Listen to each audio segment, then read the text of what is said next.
దేశవ్యాప్తంగా సంచలనం సృష్టించిన నటి ట్విషా శర్మ అనుమానాస్పద మృతి కేసు ఇప్పుడు ఒక ఊహించని మలుపు తిరిగింది. ఆమె డెడ్ బాడీకి రెండోసారి పోస్ట్ మార్టం నిర్వహించాలని మధ్యప్రదేశ్ హైకోర్టు సంచలన ఆదేశాలు జారీ చేసింది. దీన్ని ఢిల్లీలోని ఎయిమ్స్ బృందం నిర్వహించాలని స్పష్టం చేసింది. ఒక గ్లామర్ ప్రపంచంలో తనకంటూ ఒక గుర్తింపు తెచ్చుకున్నారు ట్విషా శర్మ. భోపాల్కు చెందిన లాయర్ సమత్ సింగ్ ను ఇష్టపడి పెళ్లి చేసుకుంది. మే 12న భోపాల్లోని కటారా హిల్స్ ప్రాంతంలో ఉన్న తన అత్తగారింట్లో ట్విషా శవం కనిపించింది. ఆమె అత్తగారు గిరిబాలా సింగ్ భోపాల్లోనే జిల్లా జడ్జిగా రిటైర్ అయ్యారు. దీంతో మొదటి నుంచి ఈ కేసును అణచివేయడానికి ప్రయత్నాలు జరిగాయనే ఆరోపణలు వెల్లువెత్తాయి. అదనపు కట్నం కోసం ట్విషాను అత్త భర్త తీవ్రంగా వేధించారని మృతురాలి కుటుంబ సభ్యులు ఆరోపిస్తున్నారు.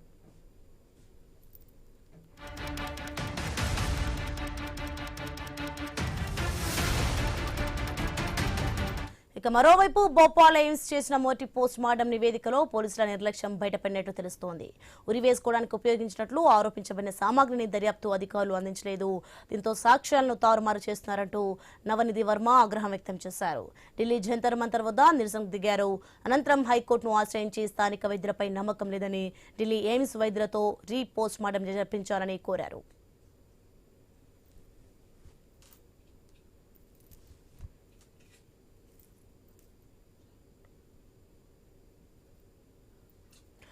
మొత్తానికి దేశవ్యాప్తంగా సంచలనం సృష్టించిన నటి ట్విషా శర్మ అనుమానాస్పద మృతి కేసు ఇప్పుడు ఒక ఊహించని మలుపు తిరిగింది. ఆమె డెడ్ బాడీకి రెండోసారి పోస్ట్ మార్టం నిర్వహించాలని మధ్యప్రదేశ్ హైకోర్టు సంచలన ఆదేశాలు జారీ చేసింది. రెడ్డికి ఇదే అంశానికి సంబంధించి మరింత సమాచారం మా ప్రతినిధి రత్నకుమార్ అందిస్తారు ఫోన్లో. ఎస్ రత్నకుమార్. సోని, మోడల్ నటి ట్విషా శర్మ మృతి కేసు దేశవ్యాప్తంగా సంచలనం సృష్టించిన విషయం తెలిసిందే. ఇప్పుడు ఈ కేసులో కీలక పరిణామం చోటు చేసుకుంది.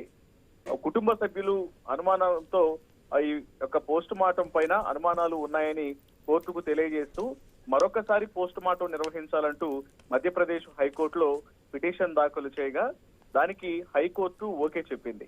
ఢిల్లీ ఎయిమ్స్ బృందం ఆధ్వర్యంలో మరొకసారి పోస్ట్ మార్టం నిర్వహించాలని ఆదేశాలను జారీ చేసింది. ప్రస్తుతం మరొకసారి యొక్క రీపోస్ట్ మార్టం చేసేందుకు ఇటు అధికారులు ప్రయత్నాలను ముమ్మరం చేయడం జరిగింది. వాస్తవానికి నటి ట్విషా శర్మ మృతి కేసు విషయంలో మొదటి నుంచి కూడా తల్లిదండ్రులు భర్త కుటుంబ సభ్యుల పైన అనుమానాలను వ్యక్తం చేస్తూ వచ్చారు. పోస్ట్ మార్టం రిపోర్టులో ట్విషా శర్మ ఉరేసుకోవడం వల్లనే మరణించిందని, అలాగే ఆమె ఒంటిపై బలమైన గాయాలు ఉన్నట్లు కూడా తేలింది.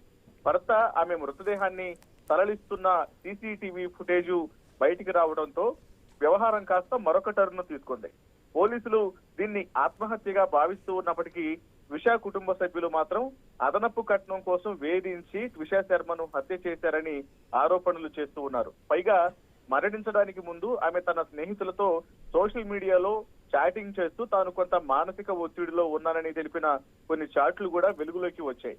కాగా ఈ కేసును దేశవ్యాప్తంగా సంచలనం సృష్టించడంతో సిబిఐకి అప్పగించింది మధ్యప్రదేశ్ ప్రభుత్వం.